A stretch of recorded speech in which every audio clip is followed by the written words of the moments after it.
અને પ્રમુખ સ્વામી ચૈત્ર સમય આવતા હતા. મેં સ્વામીને વાત કરી કે આ સાંસદથી મુક્ત આવ્યા, આપણા ડબ્બામાં બોલાવો. પછી હું બોલાવેલા એને સ્વામી પછી મૂક્યા, કાળો કોટ પહેરેલો બધું આમ ચોથી અંગ્રેજી ભણતા હતા.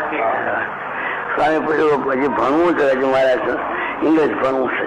સ્વામી ભણો પણ રવા દો ને આયુષ્ય આવી જાઓ. જયારે પહેલા ભણીને આવે સ્ટાર્ટ ને આ તો સુપ્રસિદ્ધ આવી રીતે મોટા પુરુષ શિવને ઓળખે. હવે આપણે શું બીજો જાણી શકે શું કરશે શું થશે? અને મોટા પુરુષો ધારે કરી શકે છે.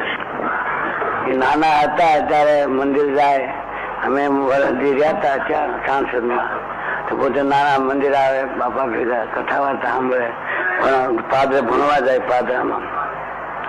એમ કરતા કરતા સ્વામીની દ્રષ્ટિ પડી ગઈ શાસ્ત્રીમાન સ્વામીને. વાસઠથી ભેગા થયા, વાસઠથી બોચાણ છે વાત કરી. સ્વામી સમજાય કરે આમ છે નથી ભણવું, હવે આ ભણો બ્રહ્મ વિદ્યા બધું કરે. હું પાસે બેઠેલો નિર્ગુણ સ્વામી સ્વામી વાત કરે, નાના છે દેવ.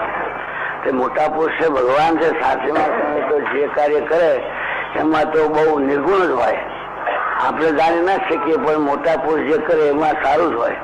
તો કેવું પરિણામ આપણે આવ્યું, કેવી સ્થિતિ થઈ, કેવો સત્સંગ વધાર્યો, કેટલા સાધુ બનાવ્યા, કેટલું કાર્ય કર્યું, એ સ્વામીને પ્રતાપ.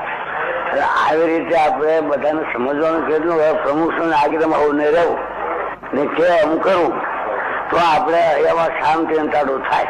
એ જ મોટા પુરુષ જે નિમી ગયા એ શાસ્ત્રીમાં સુખ જ કહેવાય, એમાં રોમનો ફેર ન કરે. આપણે સારા છે તો દુનિયા સારી છે જ, આપણે ખરાબ તો દુનિયા ખરાબ છે.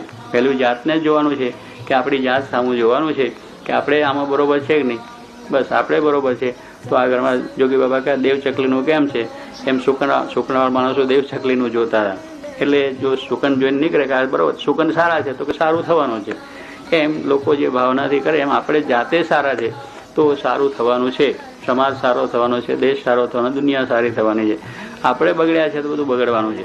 માટે જાત પર વધારે વિચાર કરીને આ પ્રમાણે જો કરશું તો સત્સંગથી આપણને આ વિચાર આવશે. ભગવાનના દરબારમાં કોઈ નાનું નથી, મોટું નથી, પૈસાદાર તવંગર કોઈ નથી. ભગવાનના દરબારમાં આપણે બધા સરખા છીએ અને આપણા બાહુબળે નહીં થઈ શકે, પણ ભગવાનની સહાય લઈ અને આપણે અર્જુને જેમ ભગવાનની સહાય લીધી અને મહાભારતનું યુદ્ધ જીતી ગયો એક નાનો બાળક, પણ કૃષ્ણની સહાયથી જીતી ગયો, એમ આપણે પણ એ ભગવાનની સહાય વડે કરીને ભલે આજ સમાજ છે કે દુનિયા છે ગમે તે રસ્તે જતી છે પણ એની સહાયતાથી આપણે આવીશું. આપણે એક માણસના સહેવાસથી આપણે અવરે રસ્તે જઈએ છીએ એક પ્રલોભનોને લઈને કે જેથી કરીને આપણું જીવન બગડે છે, સામાન ઉપર બગાડીએ છીએ, અશુદ્ધ આહાર કરીએ છીએ. ભગવાને આપણને આહાર સરસ આપ્યો છે.